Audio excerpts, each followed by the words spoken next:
자, 그러면은 가구제 이제 여기에 대해 이제 설명을 드릴 텐데, 가구제는 뭐냐? 이 가짜가 가끔씩 행정법 배울 때 많이 나오는데 가행정행위 이런 식으로도 나오고 가구제 이런 식으로 나오는데 가짜는 임시 또는 잠정적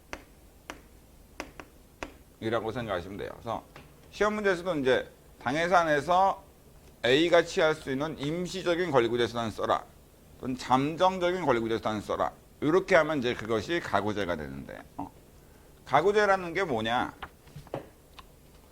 그러니까 원고의 인용 판결, 그러니까 원고의 본안 승소 판결이 인용 판결이죠. 인용 판결의 실효성 확보 위한 법원의 잠정적 조치. 인용 판결의 실효성 확보를 위한 법원의 잠정적인 조치. 이게 이제 바로 가구제입니다. 무슨 얘기냐? 그냥 형사소송 예를 든다면은 아까도 얘기했지만 법원의 판결이 확정되기 전까지는 판결의 효력이 안 발생해요.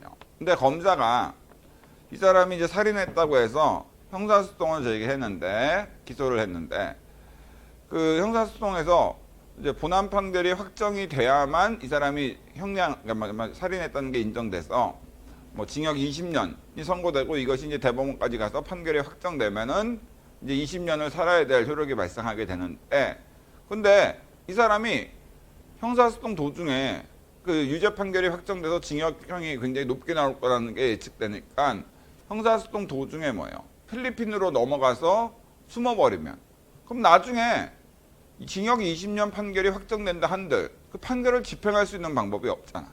그렇죠? 왜냐면 필리핀 8,000개의 섬이 있는데 그 섬에 어디에 숨어 있는지 그리고 그 사람을 잡아낼 수 있는지 이거는 잡아내서 우리나라 교도소에 다시 오게 하는 것이 너무나도 힘들고 실제로 검사의 인용 판결 그러니까 형사소송에서 검사가 원고가 되는 거니까 그 검사의 인용 판결로 그 유죄 판결이 확정된다 하더라도 형집행이 불가능하게 돼요. 그러니까 바로 유죄 판결이 나온다 한들 의미가 없게 되는 거죠. 아시겠죠?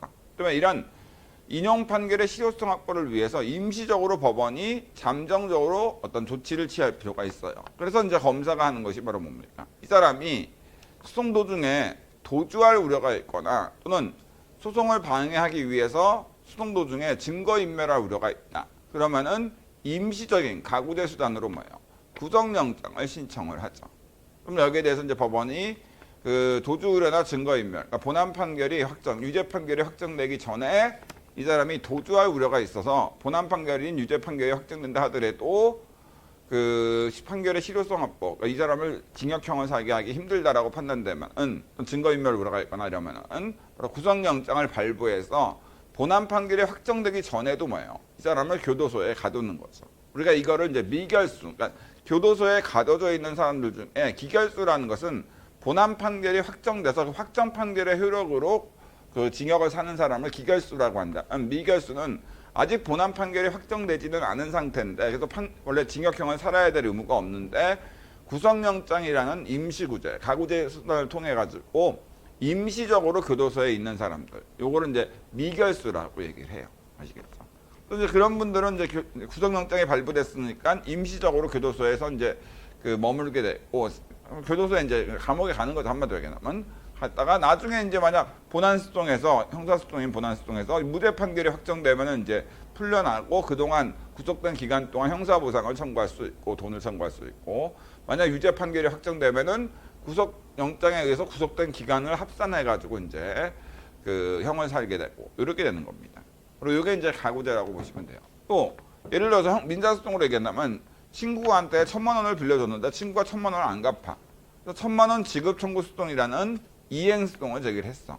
근데 이행소송 제기해서 이행 판결이 그 확정되기 전에 이 친구가 자신의 명의로 된 재산을 다 빼돌리면 그러면은 실제로 이행 판결이 나온다 한들 실제로 뭐예요? 강제 집행을 신청하더라도 이 친구 명의로 된 재산, 압류 경매할 재산이 없으니까 1,000만 원을 못 받게 된단 말이에요. 인용 판결의 실효성 확보가 안 되는 거죠. 또 자신의 명예를 훼손하는 또는 자신의 어떤 저작권을 침해하는 출판물이 출판되려고 해. 근데 여기서 출판 금지 수동이라는 수동을 제기해서 본안 판결이 확정돼서 확정 판결의 효력에 따라 출판을 금지시키려면은 예를 들어서 그 3년이나 4년이 걸리는데 이미 출판이 돼가지고 수동 도중에 출판돼서 이미 다 팔려버리면은 그런 본안 판결이 나온다 하더라도 의미가 없단 말이에요. 이런 경우에는 그리고 임시적으로 법원이 본안 판결의 실효성 확보를 위해서 가구제를 해줄 필요가 있죠. 그래서 형사소송의 가구제가 구속영장이라면 기본적으로 민사소송법상 그러니까 대등한 사인 간의 관계에서의 인용 판결의 실효성 확보를 위한 가구제로서는 민지법에 규정되어 있는데 민사집행법입니다. 가구제로서 만약 본안에서 구하고자 하는 권리가 금전채권, 돈 달라고 요구하는 권리다. 그러면은 가압류, 임시압류죠. 임시압류 결정. 그래서 친구한테 1,000만 원 빌려줬는데 1,000만 원 안 갚을 때는 먼저 그 친구가 수동 도중에 그 자신의 명의로 된 재산을 빼돌릴 우려가 있으니까 가압류 신청을 해서 법원이 그 가압류 결정을 내리면 그 친구 명의로 된 재산은 임시적으로 압류됐기 때문에 다른 데로 빼돌릴 수가 없게 됩니다. 아시겠죠? 그리고 비금전 채권, 돈 달라는 권리가 아니다. 저작권이나 특허권 이런 돈에 대한 권리가 아닌 지적재산권이라든지 또는 자신의 생명권이나 신체권 이런 것이 명예권 이런 것인 경우에는 가처분이라는 걸 하죠. 그래서 접근 금지 가처분 신청, 출판 금지, 상영 금지, 방영 금지 가처분 신청, 계약 효력 정지 가처분 신청 이런 것들을 이제 하게 됩니다. 아시겠죠? 그래서 보통 이렇게 된다. 가구제라는 것은 이런 거다라고 여러분들이 생각하시면 될 것 같아요. 아시겠죠? 자, 그리고 거기 있는 기타 소송 관련된 용어 정리에서 법원의 결론으로 판결이나 결정 이거에 대해서는 이미 어제 설명드린 것처럼 바로 그 법원의 소송이라는 걸 제기해서 원피고의 변론을 거쳐서 내리는 법원의 결론, 소송에 대한 법원의 결론은 판결이라는 형태의 결론으로 나오고 그 다음에 법원에 신청을 해서 구속영장을 신청하든지 처분금지 가압류 신청을 하든지 이런 식으로 법원의 신청, 소송이라는 용어가 아니라 신청이라는 걸 해서 법원이 변론 없이 직권으로 내리는 결론, 이걸 이제 결정이라고 한다고 했습니다. 그래서 판결에 대한 불복은 항소상고라고 하고 결정에 대한 불복은 항고재항고라고 얘기를 드렸습니다. 그렇죠? 자, 그 다음에 넘어가시면 될 것 같습니다. 그래서 법학의 기초와 소송의 구조에 대해서는 이 정도만 하시면 될 것 같아요. 그러면은 이제 마지막으로 행정법 들어가기와 관련돼서 이제부터는 이제 행정법에 대한 논의인데 바로 이제 앞에 있는 거는 법학의 기초랑 소송 구조라고 해가지고 어떤 법학 통론에서 배우는 바로 법대생들이 처음 들어왔을 때 배우는 그런 법의 어떤 상식적인 기본적인 내용을 했다면 지금부터 하는 건 이제 진짜 행정법에서 가장 중요한 전체 큰 그림을 그리는 거라고 보시면 돼요. 행정법을 들어가기 전에 반드시 익혀두셔야 될 그런 내용이라고 보시면 되겠습니다.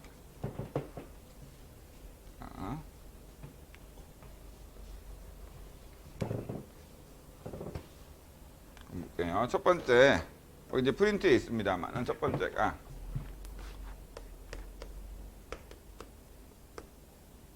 행정이라고 되어 있죠. 자, 우리가 행정법은 말 그대로 행정에 관한 법을 말하는데, 그럼 국가의 활동, 국가가 정부를 통해서 하던, 법원을 통해서 하던, 헌재를 통해서 하던, 국회를 통해서 하던 어떤 국가라는 법인에 있는 기관들이 행하는 그런 여러 가지의 수많은 활동 중에 그 행정법은 행정이라는 국가작용에 대해서 규율하는 법을 말하는데 행정법은. 그럼 행정이라는 게 과연 뭐냐? 자, 이랬을 때 볼게요. 국가의 주인은 아시는 바와 같이 국민이죠. 그래서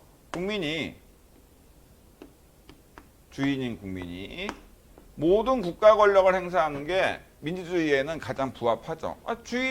그러니까 옛날에 군주제에서는 국가의 주인이 군주니까 군주가 모든 국가 권력을 행사했는데 지금은 국가의 주인이 민주주의니까 국민이란 말이에요. 그럼 국민이 모든 국가 권력을 행사하는 게 타당하지. 근데 실제로 어제도 얘기했지만 요즘에 국가가 또 다양화된 어떤 행정 현실을 대응해야 되다 보니까 국가가 행하는 국가작용이 하루에만 하더라도 뭐예요? 한 수십만 개가 되는데 이거를 국민이 모두 국민투표를 통해서 할지 안 할지를 결정하는 것은 사실상 불가능해요. 그래서 국민들이 국민투표를 통해서 자기가 직접 만든 헌법을 통해서 국가 권력을 보통 세 가지로 크게 세 가지로 나눠서 뭐예요? 각각 다른 국가기관한테 부여했어요. 아시겠죠? 왜냐하면 이 헌법을 통해서 하나의 국가기관한테 모든 국민이 할 수 있는 국가 권력의 행사를 다 부여하면은 그 하나의 권력이 집중된 국가기관이 뭐예요? 바로 권력을 남용함에 따라서 오히려 주인인 국민을 탄압하게 된단 말이죠. 그렇죠? 그렇기 때문에 국가 권력을 각각 세 가지로 나눠서 그 세 가지의 국가 권력을 각각 다른 국가기관한테 부여하게 되면은 뭐예요?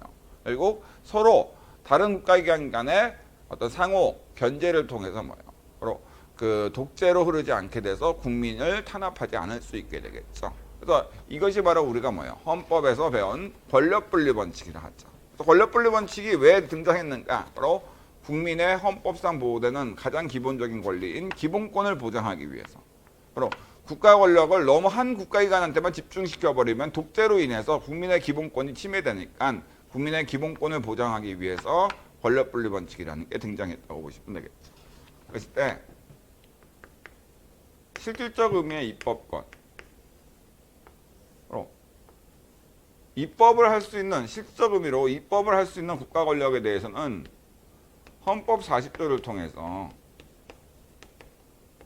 바로 국회의장을 수반으로 하는 국회라는 대한민국 국회라는 국가기관한테 부여했고, 실질적 의미의 행정권,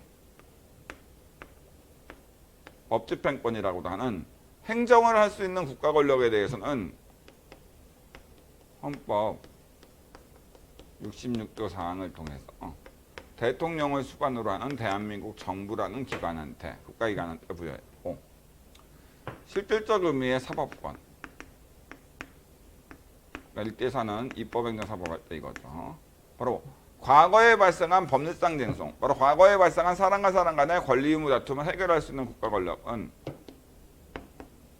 헌법 101조를 통해서 법원이라는 국가기관한테 부여했습니다. 이렇게 권력을 세 가지로 나눠서 이제 각각 다른 국가기관한테 국민들이 이제 그 국가 권력을 행사할 수 있도록 부여한 거죠. 그러면 이제 실적음의 입법, 실적음의 행정, 실적음의 사법 이렇게 돼 있는데 이게 과연 뭐냐 하고 했을 때 실적음의 입법은 그러니까 국회한테 있는 권력인 권한인 실적음의 입법이라는 것은 뭐냐? 입법할 수 있는 권한 했을 때 입법은 뭐냐 했을 때 일반적, 추상적인 법을 정립, 그러니까 만든다는 거죠. 일반적이고 추상적인 법을 만드는 활동, 이게 바로 실적음의 입법입니다. 거기에 비해서 이제 실적음의 행정이라는 국가 권력, 바로 국가작용은 뭐냐 했을 때 구체적인 법집행작용을 말해요.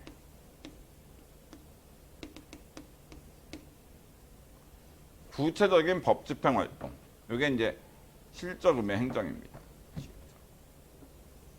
그러면 입법과 행정, 그러니까 같은 국가의 권력이라도 입법권이라는 국가 권력과 행정권이라는 국가 권력의 결정적 차이점, 입법과 행정의 결정 차이점은 뭐냐 했을 때 입법은 추상적인데 행정은 구체적이라는 거예요. 요게 이제 차이가 나는 거예요.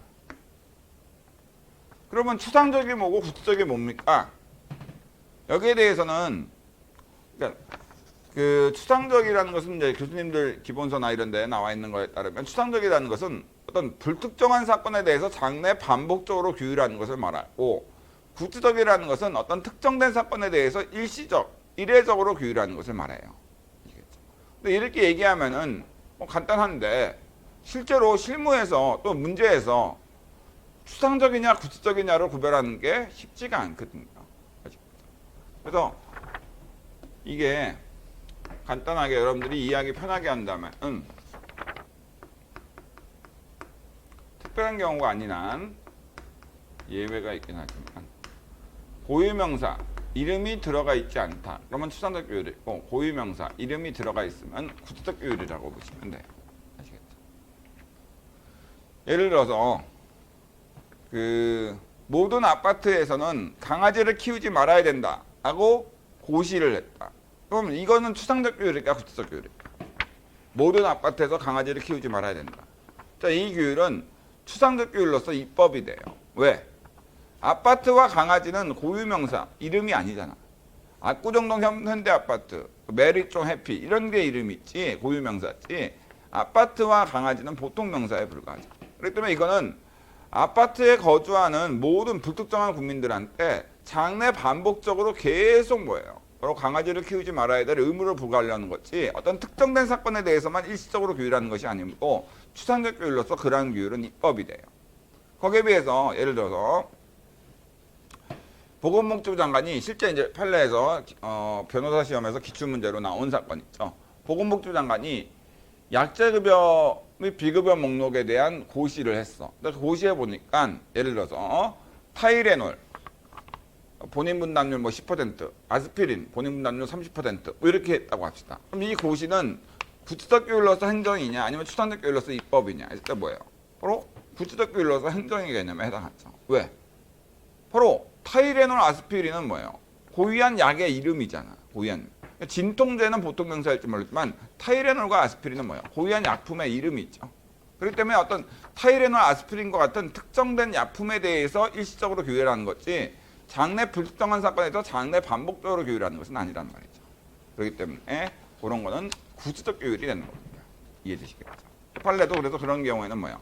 바로 행정에 관한 법, 행정법, 그러니까 실점의 행정으로 봐서 거기에 따라서 이제 판시를 하고 있는 거죠. 그래서 실제로 시험 문제에서 추상적 규율로서 입법이냐, 구체적 규율로서 행정이냐 이거 구별하는 게 굉장히 중요하고 시험 문제 많이 나와요.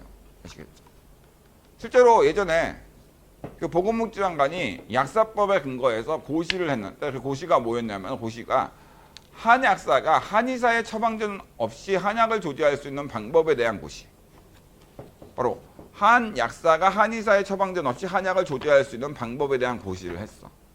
이 고시에 대해서 그 위헌 위법 여부를 답안지에 쓰라는 게 그 시험 문제였는데 이거를 만약 입법으로 보시냐 행정으로 보시냐에 따라 가지고 위법으로 보고 이게 법규명령, 위임명령으로 봤으면 위임명령 한계에 따라 판단했어야 되고 이걸 만약 행정으로 봐서 행정행위로 봤으면 뭐예요?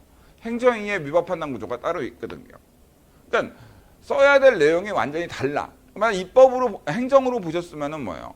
행정행위의 위법 판단을 써야 되고 입법으로 보셨으면 입법, 그 다음에 법규명령, 위임명령으로 봤으면 입법 중에 위임명령의 한계인 수권의 한계와 전서 한계 여기에 따라 위법 여부를 판단했어야 돼.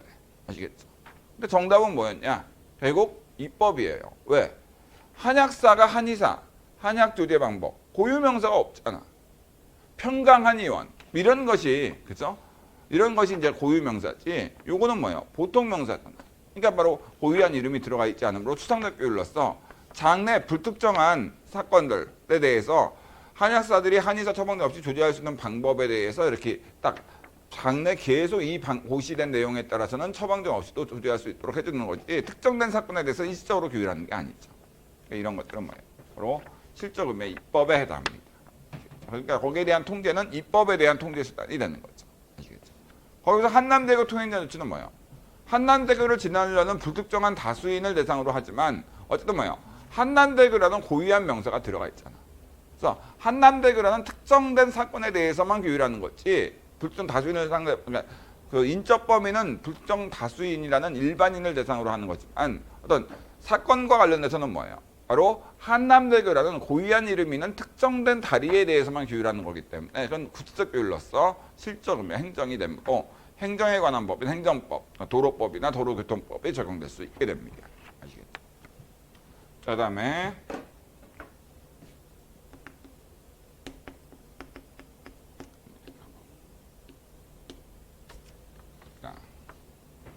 실점에서 법은 뭐냐?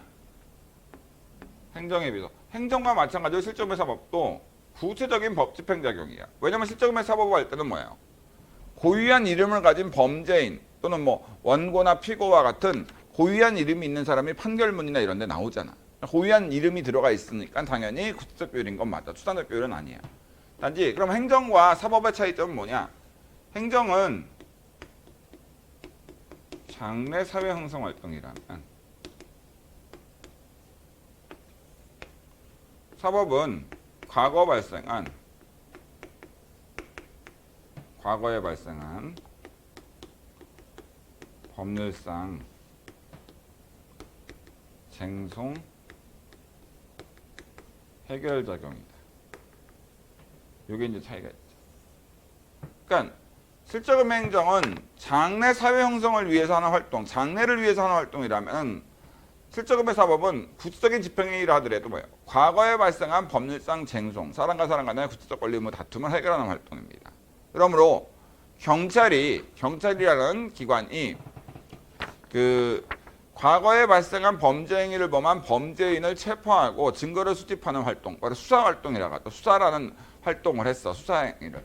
이거는 실적금의 행정인가, 실적금의 사법인가라고 했을 때, 일단 특정한 입법인가 했을 때, 이 셋 중에 뭐냐 했을 때, 경찰의 그 수사 행위는 특정한 고유한 이름이 있는 범죄 행위, 특정된 사건에 대해서 수사를 하는 거기 때문에 고유한 이름이 있는 범죄인의 범죄나 범죄 행위라는 고유한 이름이 있잖아. 범죄인의 이름이나 뭐 이런 게.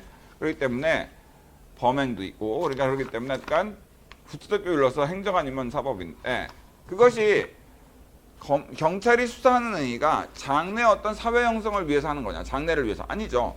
과거에 발생한 범죄 행위를 범한 범죄인과 국가 간에 형벌권이라는 형벌을 부과할 권리에 대한 다툼을 해결하는 데 도움을 주기 위해서 하는 활동이 있죠. 그렇기 때문에 그때는 뭐예요? 바로 행정에 관한 법인 행정법이 적용되는 게 아니라 사법에 관한 법이 사법경찰관에 관한 법률이나 이런 것이 적용되는 거죠. 아시겠죠? 거기에서 같은 경찰이라도 경찰이 한남대교가 무너질 것 같으니까 한남대교 통행금지 조치를 했다.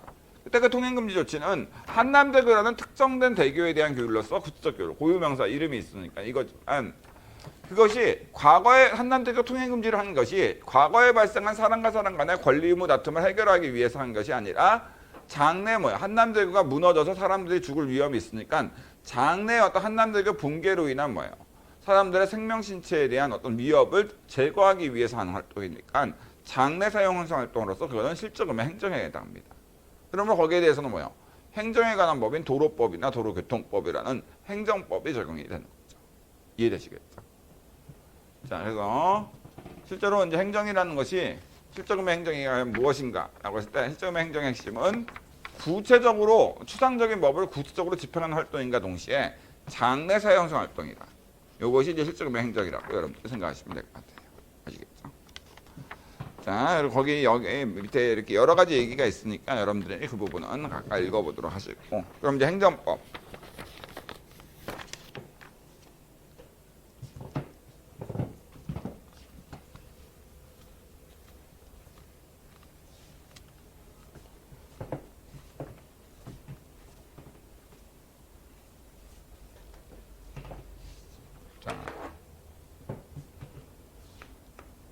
우리가 이제 배우는 과목이 행정법인데, 원래 행정법은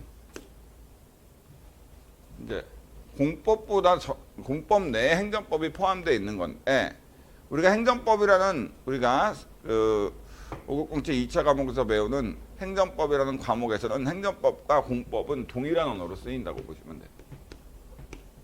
원래 공법에는 형벌에 대해서 규정하는 형법도 포함되어 있습니다만, 네, 일반적으로 행정법이라는 학문 영역에서 행정법이라는 용어를 쓰면 그거는 공법과 동일한 언어다. 이렇게 생각하시면 됩니다.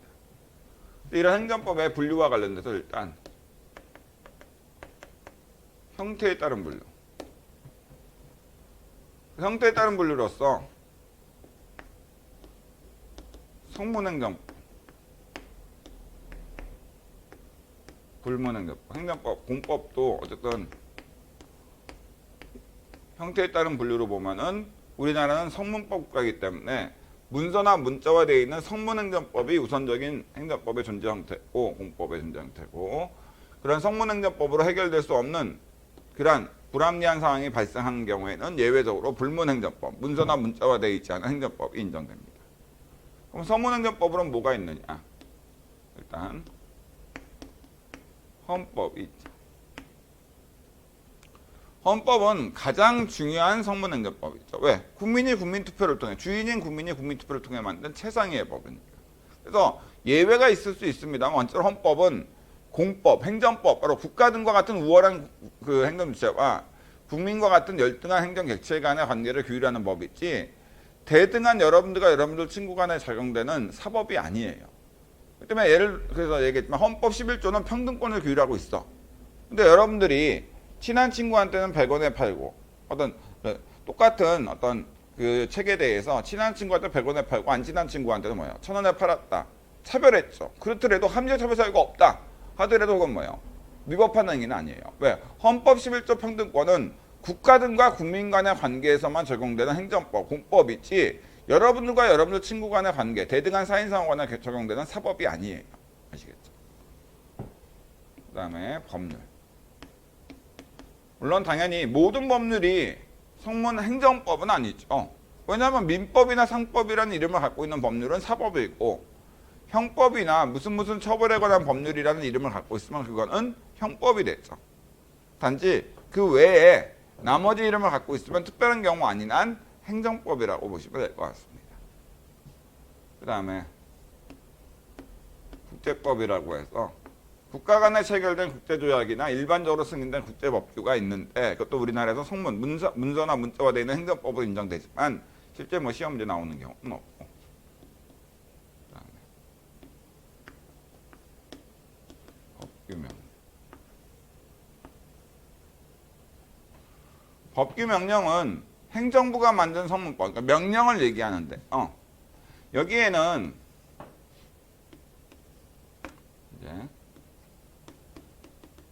이제 어차피 뒤에서 이거 나중에 상세히 설명드리긴 해요.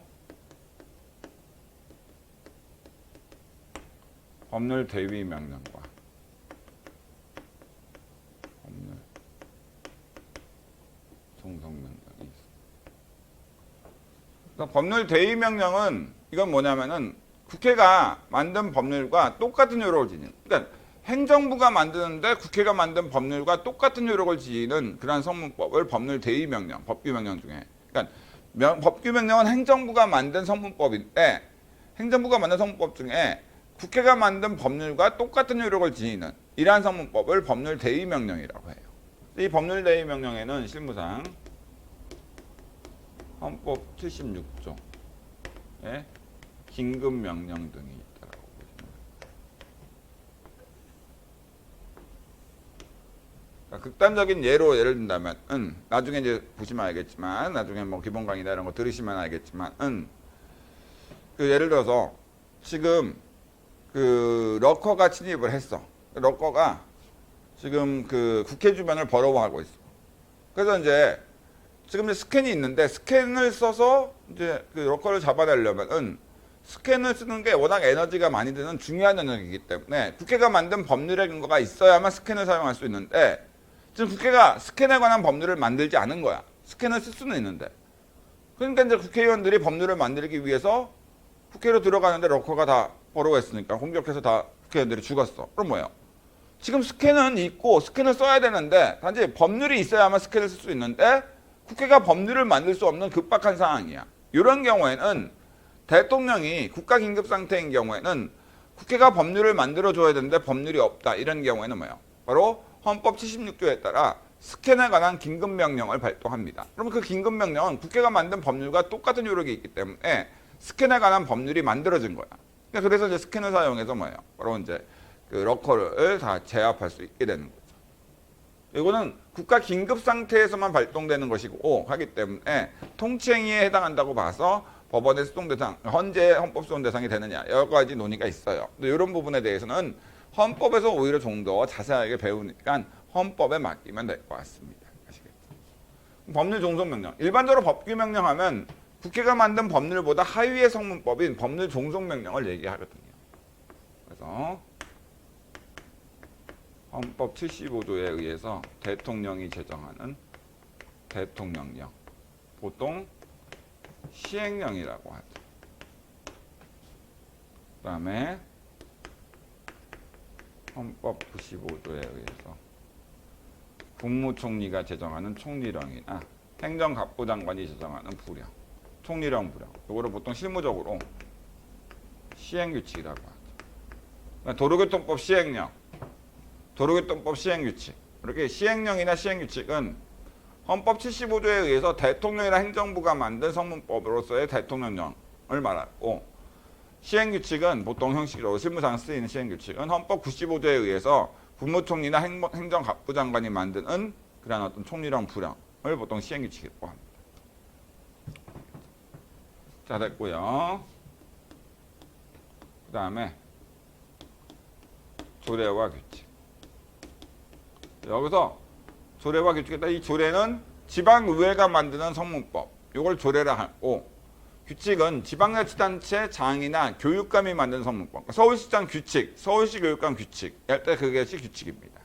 그러니까 무상급식에 대한 서울시 의회가 만든 서울시 조례는 어쨌든 서울시 내에서는 성문법으로서 이렇게 있어요. 그래서 지금 서울시에는 뭐예요? 다 아시는 바와 같이 무상급식이 이루어지고 있죠.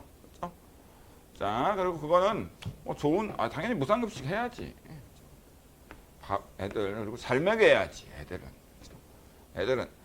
그러니까 적어도 사실 이제 나이가 들어서야 이제 먹는, 나이가 들으니까 더 많이 드시는 분도 계시지만, 나이가 들었을 때는 그렇게 많이 못 먹잖아. 근데 어렸을 때는 에너지가 많이 필요하니까 많이 먹게 해줘야 돼. 근데 이거를 지금 이제 새롭게 오세훈 시장이 되긴 했습니다만, 저희 학교 선배님이시고 하시긴 한데, 그때 이제 무상급식이 안 된다라고 해서 반대를 하셨는데, 물론 이제 사실 그분의 의도는 무상급식을 안 한다는 게 아니라 진짜 밥을 굶는 사람들한테만 무상급식하고, 실제로 돈이 많은 사람한테 무상급식할 필요가 없지 않느냐, 그렇죠? 이건데 일리가 있죠. 그런데 거기에 대해서는 조금 그랬던 건 뭐냐면, 무상급식을 만약 돈 없는 애한테만 하면 돈 없는 애들만 먹는 거 보이잖아, 다른 애들이. 그러면 거기에 대해서 뭐예요? 애들이 차별을 해요. 참 이게 참 이런 거는 사실 배우지도 않는데 사람의 어떤 간악한 본성이라고 해야 되나, 나쁜 본성. 편가르기해서 어떤 왕따시키거나 이렇게 차별하는 것은 뱃속에 있을 때부터 그걸 배우는 건지 몰라도 참 잘해. 아시겠죠? 그러니까 그런 차별이나 이런 것들이 나이가 들어서 있는 거야 어쩔 수 없다 하더라도, 어린애일 때는 적어도 초중고등학교에서만큼은 좀 없어야 되는 게 아닌가, 이런 생각이 들어요. 개인적으로 그랬습니다. 어쨌든 그렇죠. 근데 이거는 어쨌든 제 개인적인 생각이고, 근데 어쨌든 그래도 애들한테는 좀 이렇게 차별이나 이런 것들을 하면 안 되지 않느냐, 그렇죠? 교육과 관련돼서 특히나, 그렇죠? 지금 문재인 대통령이나 문재인 정부에서 이렇게 기회 공정이니 여러 가지 얘기를 하는데, 실제로 공정하게 기회를 하고 있다는데, 솔직히 지금 하고 있는가? 그런 정책을 피고 있는가? 안 하고 있어요. 솔직히. 비판을 좀 받을 건 받아야지. 지금 청년들이 본인이 열심히 기회를 받아서 열심히 공부를 해서, 그래서 강남이 아니더라도 그냥 서울에 아니면 경기에도 아파트를 살 수 있어요? 못 사요. 한 달에 1억씩 벌어서 1억씩 벌면 한 달에 1억씩 벌면 아파트 살 수 있지 않습니까? 생활비 안 써요. 한 달에 1억 벌어가지고 세금 내고 생활비 쓰고, 아무리 많이 모아도 한 달이 아니라, 죄송합니다, 1년에 1억이죠. 한 달에 1억씩 벌면은 살 수 있을 거. 한 달에 1억씩 벌어도 살기 힘들어요, 강남이면. 근데 1년에 1억 벌잖아요. 그러면 아무리 열심히 저축하고 하더라도 5천만 원 이상 저축할 수가 없어요. 아시겠죠? 근데 그거를 모아서 5천만 원씩 저축한다 하시다, 진짜 최저생계비 해가지고 5천만 원씩 저축했어. 근데 한 20년 모아서 20억이 됐어. 근데 아파트를 살 수 있구나라고 했는데 이미 그때 또 뛸 거 아니야, 아파트가. 안 돼. 영원히 못 사. 원래 돈이 있는 사람 아니면 사실 지금 돈을 많이 벌어서 살기는 쉽지가 않아요. 저는 안 되는 거 아니야. 포기가 되는 거지. 그죠? 그리고 기회적 균등에 솔직히 얘기해요. 자, 학원에서 강의를 듣는 분과 강의를 그러니까 전체적으로 본인이 열심히 해서 강의를 그러니까 아르바이트 안 하고 강의를 들으실 수 있는 분과 알바를 해서 강의를 들으실 수 있는 분이랑은 시간에 대한 기회가 다르잖아. 그렇죠? 이런 부분에 있어서 예를 들어서 청년들이 취업을 준비하는데 실제로 취업을 준비하는데 시간을 투자해야 되는데 실제로 돈이 없으니까 알바를 한단 말이에요. 그러면 알바를 해서 취업에 준비하시거나 시험을 준비하시는 분과 알바 안 하고 준비하시는 분은 뭐예요? 기회가 균등하다고 보기에는 사실은 쉽지 않죠. 기회가 균등하다고 볼 수가 없는 거죠. 자, 어쨌든 뭐 스탑 얘기를 했습니다만 제 생각이 그렇다는 거고. 근데 이런 부분에 대해서는 조금 공정한 기회가 모든 분들한테 부여돼야 되지 않는가라는 생각이 들긴 해요. 기회는 줘야죠. 아시겠죠? 근데 그 기회까지도 지금은 막아버리는 이런 어떤 사회가 되는 것 같아서 좀 안타까워서 말씀드려봤습니다. 자, 그다음에 불문행정법. 불문행정법으로는 일단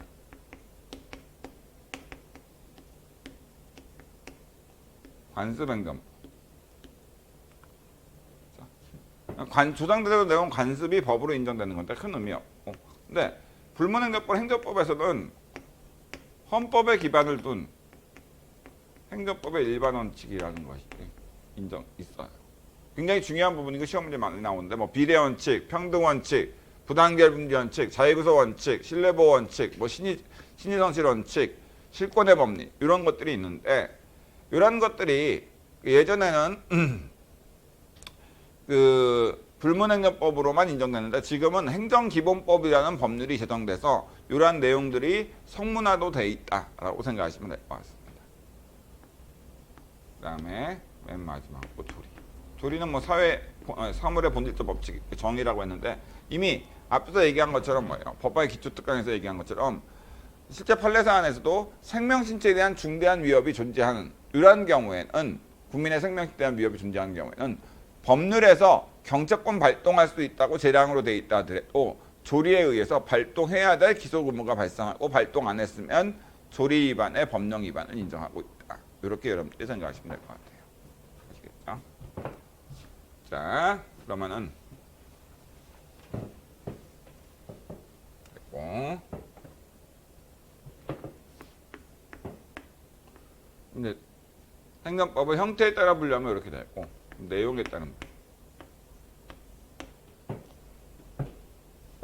자, 행정법을 내용에 따라서 분류해 보면은 우리가 모든 법, 공법사법 가리지 않고 모든 법을 내용에 따라 분류하면 뭐예요? 바로 조직법, 행위법, 구제법으로 보죠. 그럼 행정법으로 행정법을 내용에 따라 분류하면은 바로 공법으로서의 조직법, 그리고 이건 행정조직법이라 하고 공법으로서 행위법, 이건 행정작용법이라 하고 공법으로서의 구제법, 이건 행정구제법이라 하고 행정구제법.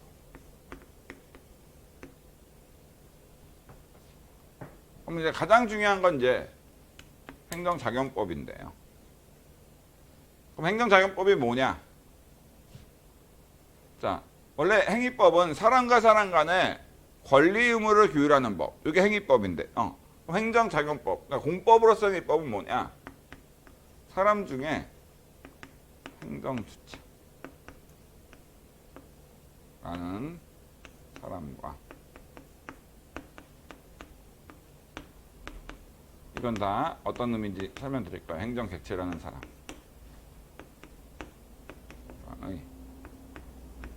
공법작용.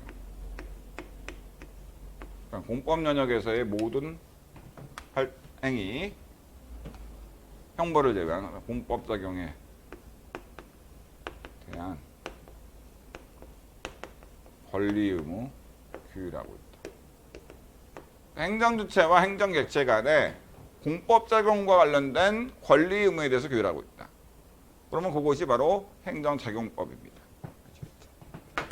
그러면 여기서 공법작용이라고 했는데 공법작용은 바로 이제 그 형벌을 제외한 공법 영역에서 모든 행위라고 보시면 돼요. 형벌을 제외한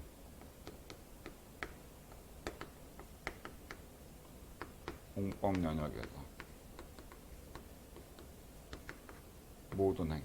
보통 이제 처분이나 명령, 뭐 조치, 결정, 그래서 조세부가 처분, 1억 과징금 부과 처분 또는 뭐 이런 건 형법에 규정되는 그 9가지 형벌이 아니니까. 그다음에 뭐 철거명령, 집합금지 명령, 그다음에 자가격리 조치, 긴급재난금 지역 결정 이런 그 형법에 규정된 형벌을 제외한 공법 영역에서의 모든 행위들 이런 게 공법 적용이라고 보시면 돼요.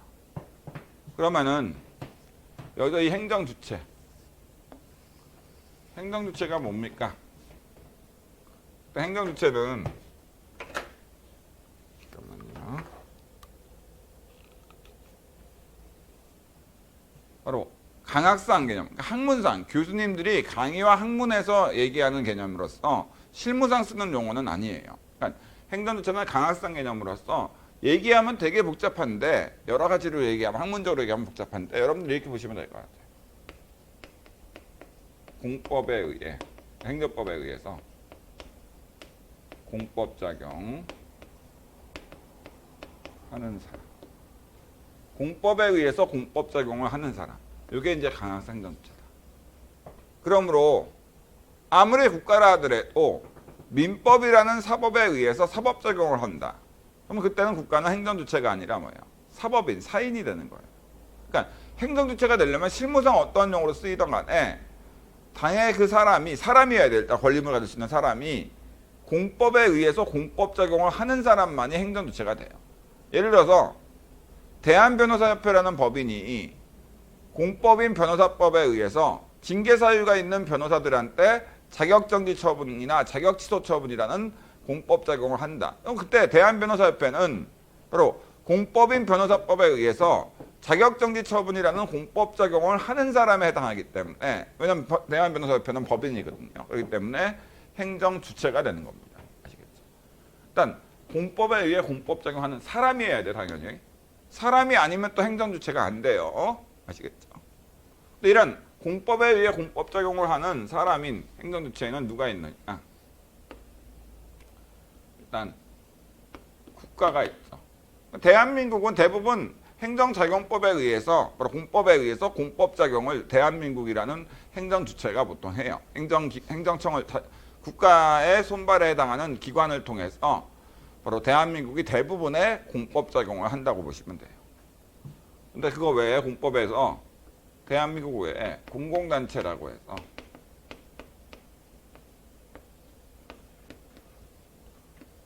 지자체, 지방자치단체랑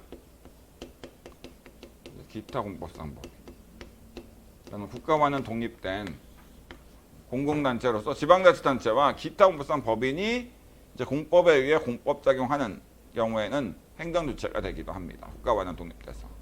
아시겠죠? 지방자치단체가 뭔지는 뭐 광역지자체로 특별시, 광역시, 도, 특별자치시, 특별자치도가 있고, 기초지방자치단체로 뭐예요? 바로 특별시와 광역시 밑에 있는 자치구와 도 밑에 있는 시군이 있다라고 얘기했죠. 그리고 기타공법상 법인은 국가지자체와는 독립된 법인입니다. 그러므로 이 기타공법상 법인에 소속돼 있는 직원들이나 뭐 임직원, 그러니까 직원들은 기타 공법상 법인으로부터 월급을 받는 사람이에요. 그렇기 때문에 뭐예요? 공무원법상 공무원, 바로 공무원 연금 받는 공무원법상 공무원이 아닌 거죠. 아시겠죠? 왜? 바로 공무원법상 공무원은 국가 또는 지방자치단체라는 법인으로부터 월급 받는 사람이라고 보시면 되는데, 기타 공법상 법인 직원들은 기타 공법상 법인이라는 사람으로부터 월급을 받거든. 그러니까 당연히 공무원법상 공무원이 아닙니다. 어떤 기타 공법상 법인은 첫 번째 공공조합, 뭐 공법상 사단이다 할게요. 거기 다 적혀져 있으니까 사실 뭐 따로 필기나 이런 거 하실 필요는 없겠죠. 공법상 사단으로서 음마아파트 재건축 조합, 그다음에 근로복지공단이나 국민연금관리공단, 대한변호사협회, 대한의사협회 뭐 이런 것들이 있습니다. 그리고 공법상 영조물 법인이죠. 영조물 법인, 영조물 법인으로서 뭐 한국은행, 카이스트, 서울대학교, 서울대병원 이런 것이 있고, 그 다음에 이제 보통 이제 무슨 공사들이 많죠. 서울지하철공사, 한국전력공사 이런 거죠. 이런 것도 있습니다. 그러니까 한국은행도 국가지자체와는 독립된 법인이니까 한국은행의 직원들은 뭐예요?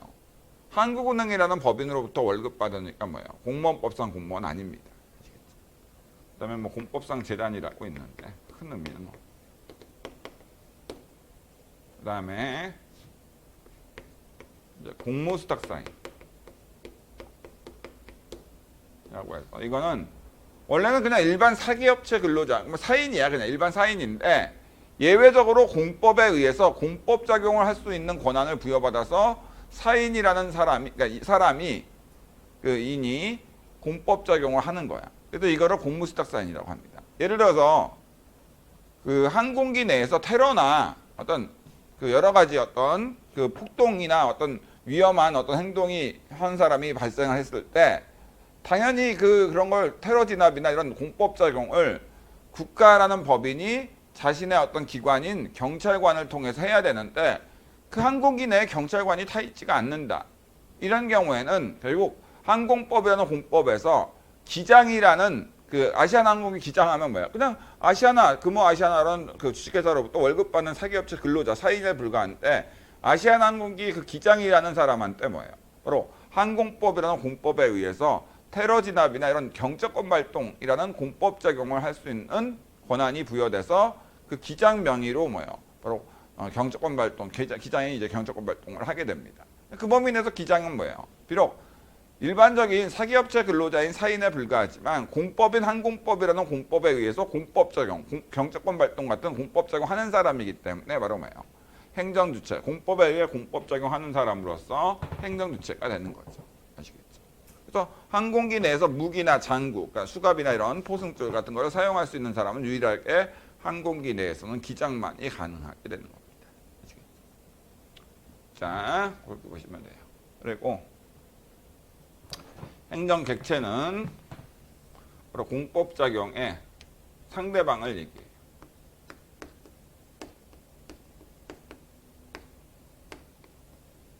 예를 들어서 국가가 서울시한테 서울시가 그 보유하고 있는 토지에 대해서 어떤 그 수용재결을 만약 국가가 했다. 그럼 수용재결이라는 공법작용의 상대방이 그때는 서울시가 되기 때문에 그때 서울시는 뭐예요? 지방자치단체라는 원래는 행정주체일지 몰라도 어쨌든 그때는 수용재결이라는 공법작용의 상대방이 서울시가 되기 때문에 서울시라는 지자체가 되니까 그때는 서울시는 행정객체가 되는 거야. 그 수용재결이라는 공법작용의 상대방이 되니까. 단지 이제 서울시가 지방세법이라는 공법에 의해서 지방세부가처분이라는 공법작용할 때는 공법인 지방세법에 의해 공법작용하는 사람이니까 그 범위 내에서는 서울시가 행정주체가 되는 거지만 국가와의 관계에서는 행정객체, 공법작용을 당하는 상대방이 될 때도 있는 겁니다. 그러니까 대한변협이 건물을 짓기 위해서 서울시로부터 건축허가라는 공법작용을 받았다. 그러면 건축허가의 상대방이니까 그 범위 내에서는 대한변협은 행정객체가 되지만 공법작용 당한 상대방이니까 대한변협이 변호사법이라는 공법에 의해서 징계사유가 있는 변호사들한테 뭐예요? 자격정지나 자격취소처분 같은 징계처분을 했다. 그럼 그 범위 내에서 대한변협은 뭐예요? 공법인 변호사법에 의해 공법 적용하는 사람이니까 행정주체가 됩니다. 이해되시겠죠? 그렇게 생각하시면 될 것 같아요. 그러면 나머지 이제 행정기관이나 행정조직법 이런 것들은 시간이 좀 많이 걸리니까 좀 쉬고 나서 그 다음에 바로 또 진행할 수 있도록 할게요.